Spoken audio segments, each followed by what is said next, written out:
She was pronounced dead at 1:12 a.m. 7 minutes later. Her phone sent a message.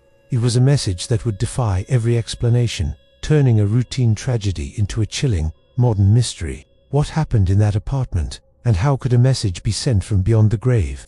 On the night of June 6, 2020, the silent suburbs of Phoenix, Arizona, were disturbed by the wail of sirens. Paramedics were dispatched to a one-bedroom apartment following a call about an unresponsive person. Inside, they found 31-year-old Lauren Whitaker. For 12 agonizing minutes, they fought to bring her back, performing CPR, using every tool at their disposal. But their efforts were in vain. At 1:12 a.m., a paramedic made the official call. Time of death was recorded, certified, and entered into the system. For the emergency services, it was another sad but concluded case. But for everyone who knew Lauren, the story was just beginning.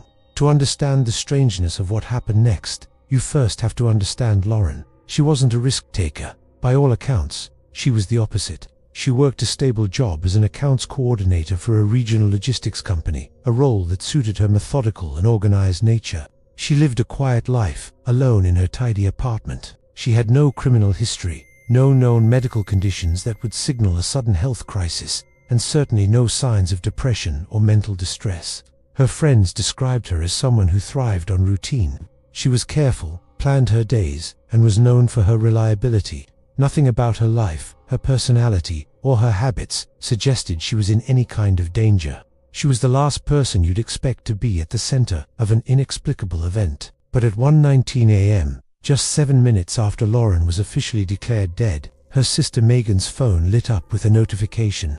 It was a text message, and the sender was Lauren.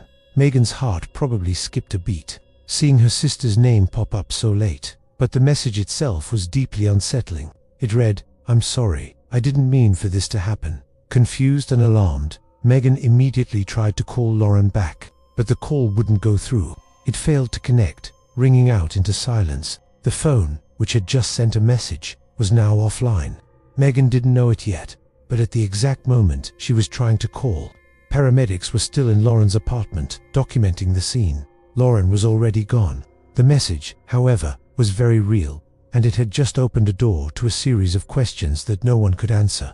When the police began their investigation, that text message became the central, baffling piece of evidence. The first thing they did was verify the timestamp. In our digital age, messages can be delayed. They can get stuck in a network queue, sent by the user at one time but only delivered later. This was the most logical explanation, but it wasn't the right one. The investigators confirmed the timestamp with the cellular provider. The message was not delayed. It wasn't queued up in a server somewhere, waiting for a signal. It wasn't a resent message that had failed to send earlier. The network logs were crystal clear. The message was initiated, sent from Lauren's device, and transmitted through the network at exactly 1:19 a.m. This wasn't a glitch. This was an active transmission, sent 7 minutes after Lauren's death had been officially recorded by medical professionals.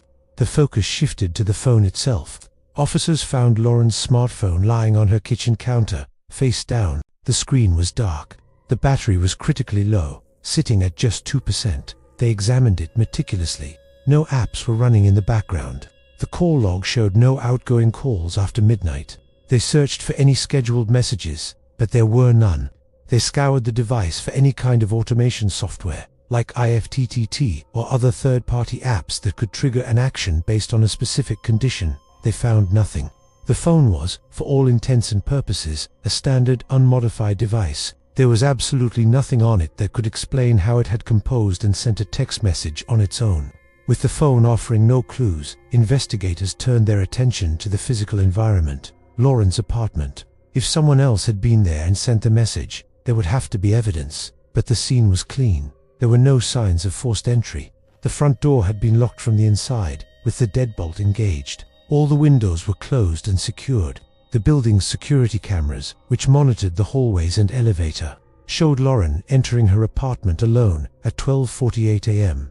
After that, the footage showed no one else entering or leaving her unit. The evidence was overwhelming. Lauren was alone when she died. So who, or what, sent the message? The official explanation became a testament to how badly investigators needed one. They proposed a theory. Perhaps Lauren had typed the message earlier in the evening, maybe during a moment of distress, but never hit send. Then, somehow, through a random interaction, perhaps the phone being moved, or a malfunction as the battery died, the message was accidentally sent.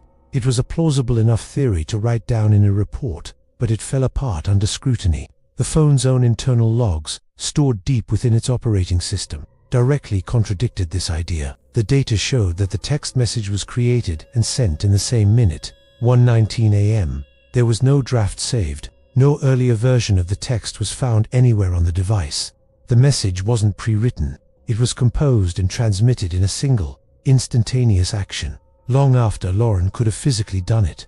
While detectives were grappling with the digital ghost, the medical examiner was trying to understand the physical reality of Lauren's death. The autopsy report was straightforward. The cause of death was ruled as natural causes, a sudden and unforeseen medical event. There was no physical trauma, no toxins in her system, no evidence of foul play or self-harm. She had simply passed away. But the report included a peculiar note. It acknowledged the text message, classifying it as anomalous. The word itself is a quiet admission of defeat. It means something that deviates from what is standard, normal, or expected. The medical examiner had no explanation, and so, no further analysis was ordered. The mystery was officially filed away. But one detail could never be filed away, the one that never fit into any theory. Lauren had not been in contact with anyone that night. Her phone records showed no arguments, no back-and-forth conversations, no calls or texts indicating she was in distress. And yet, the message she supposedly sent read like an apology. "I'm sorry, I didn't mean for this to happen." An apology for what? It sounds like a response, a reply to something someone had said or done. But no one had said or done anything. She was alone. The message hangs in the air, a final, cryptic statement with no context. Who was she apologizing to? Her sister, herself, or someone else entirely? The case of Lauren Whitaker is a story of two timelines that should not be able to coexist. In one, a woman dies quietly in her apartment. In the other, she reaches out from the other side with a message of regret. Lauren Whitaker died at 1:12 a.m. That fact was never disputed.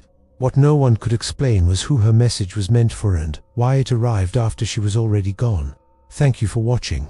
If you found this story as fascinating as I did, please like this video and subscribe to the channel for more unexplained mysteries. See you next time.